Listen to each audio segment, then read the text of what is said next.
Muy buenas. Hoy vamos a ver el unboxing y también la instalación del firmware OpenWRT en este router de Zixel, el Armor Z2, también conocido como NBG6817. Este router es el tope de gama de la marca Zixel, aunque esta marca no se dedica mayoritariamente a la fabricación de routers, pero sí en este caso ha fabricado este dispositivo de muy alta calidad y muy alta gama.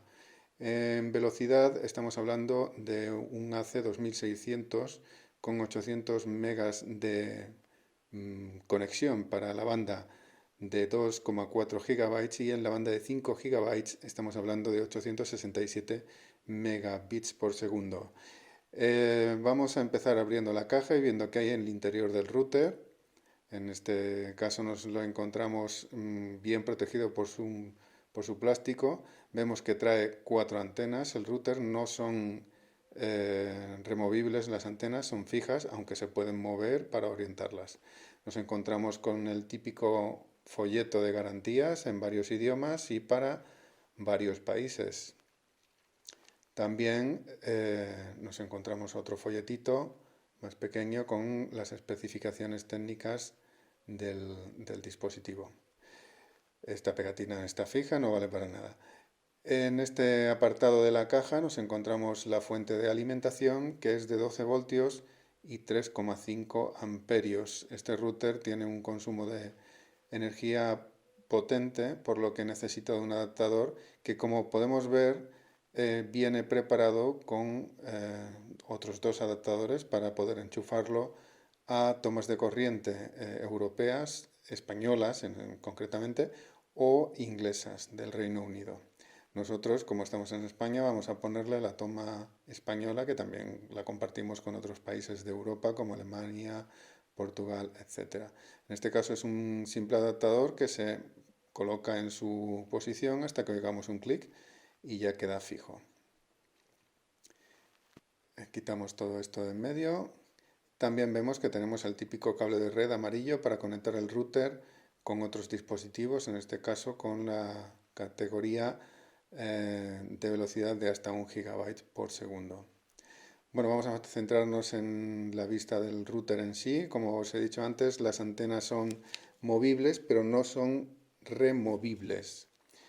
Vemos que en su parte trasera, luego lo vamos a ver mejor sin el plástico, en la parte trasera están los conectores y las tomas RJ45, en el lateral tenemos los conectores USB y en el frontal los LEDs de estado. En la parte de abajo la pegatina con las indicaciones y los agujeritos para poder instalarlo en la pared.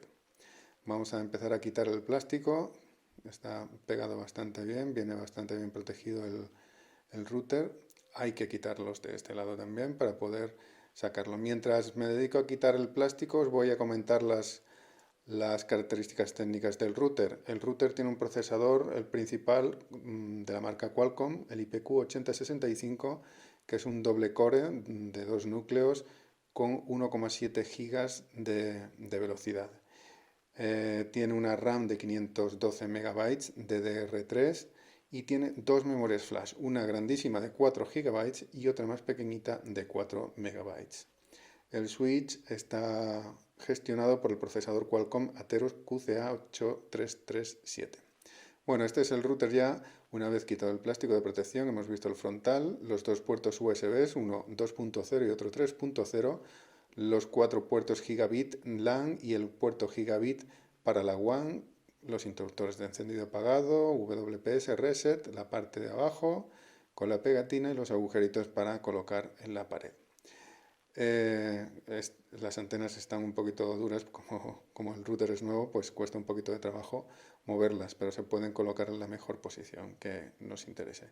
Estas otras pegatinas de protección de la parte dorada que está en la parte superior donde tiene la ventilación el router. Tiene un aspecto bastante robótico este router. En el apartado Wi-Fi, tanto la banda 5G como 2.4G está gestionada por el Qualcomm Atheros QCA9984, un MIMO de 4,4. Bueno, vamos a ver la pantalla de configuración del firmware, del software de gestión del router. Nos conectamos a su Wi-Fi, que viene en la pegatina de la parte de abajo del mismo. Trae una contraseña por defecto que nos obliga a cambiar inmediatamente en cuanto entramos en la web de configuración del mismo. Una vez que hemos entrado al router, hemos cambiado la contraseña de acceso, nos obliga a volver a introducir de nuevo la contraseña para poder acceder al software de gestión. Este software de gestión vamos a pasar muy alto, muy por encima de él, porque el objetivo, como he dicho al principio, es instalar OpenWRT, que es el software de gestión de routers de código abierto, open source, que es posible instalar en este router. Lo que nos interesa es irnos directamente a las opciones avanzadas del software, en donde encontraremos las opciones de actualización del mismo. Antes de instalar OpenWRT en el router, es muy aconsejable que instalemos la última versión del software oficial que nos hemos descargado de la web de Zixel. En este caso vemos que la versión del software es 1.0 ABCS.9.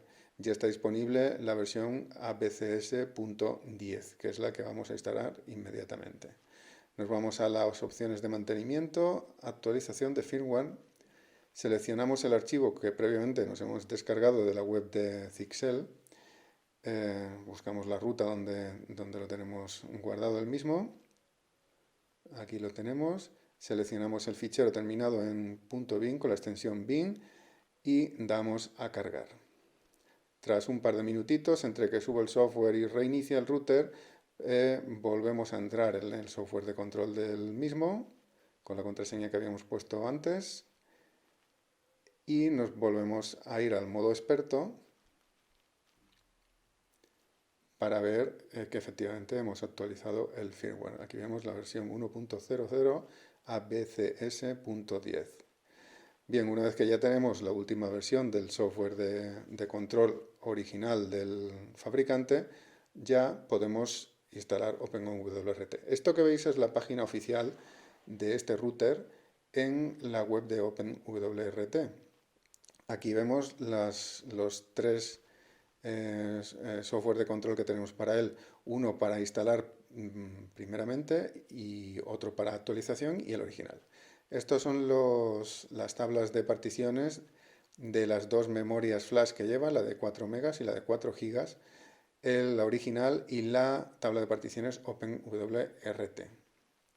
Aquí tenemos el listado con el comando gdisk de las particiones OpenWRT.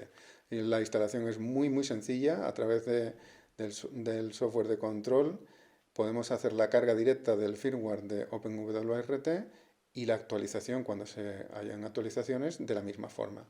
Para desbloquear el router en el caso de fallos, tenemos un método que viene descrito a través de un servidor TFTP. Esto es información sobre el hardware del router y demás. He de deciros que este router tiene un hermano gemelo que es de la marca Synology, es el modelo RT C2600AC. Es prácticamente igual en cuanto a configuración de hardware, no así externamente y tampoco con el software de control. Bueno, como he dicho antes, vamos como si fuéramos a actualizar el firmware del router, pero en este caso, en vez de seleccionar el fichero del fabricante original, seleccionamos el factory.bin de OpenWRT. Le damos a cargar y se sube el software. Pasados un par de minutos, tenemos que conectarnos ya a la Wi-Fi que crea OpenWRT. En este caso es abierta, simplemente le damos a conectar. Y una vez que hayamos conectado, ya podemos dirigirnos de nuevo a la dirección IP por defecto del router, que como siempre es 192.168.1.1. No tiene password inicialmente el router en OpenWRT, así que tenemos que configurar una en primer lugar. Esto siempre es así, siempre nos obligan los routers cuando los instalamos por primera vez a configurarles una nueva password para acceder a la configuración. Una vez que hemos guardado la password, ya podemos comprobar que tenemos acceso a todos los apartados del software OpenWRT. Aquí tenemos la versión, la 19.07.02, que es la última publicada, la memoria disponible que tenemos del sistema, la que está en buffer, la que está cacheada. Tenemos la información de los adaptadores Wi-Fi en 2,4 GB y en 5 GB. En las opciones de sistema o de red tenemos la ventana de interfaces, donde tenemos la interfaz LAN, la WAN IPv6 y el switch con los 5 puertos, 4 para la red LAN y 1 para la red WAN, que tenemos disponible en este router de muy alta gama. Este router está en torno a los 220 € en España a fecha de abril del 2020. Bueno, esto es todo.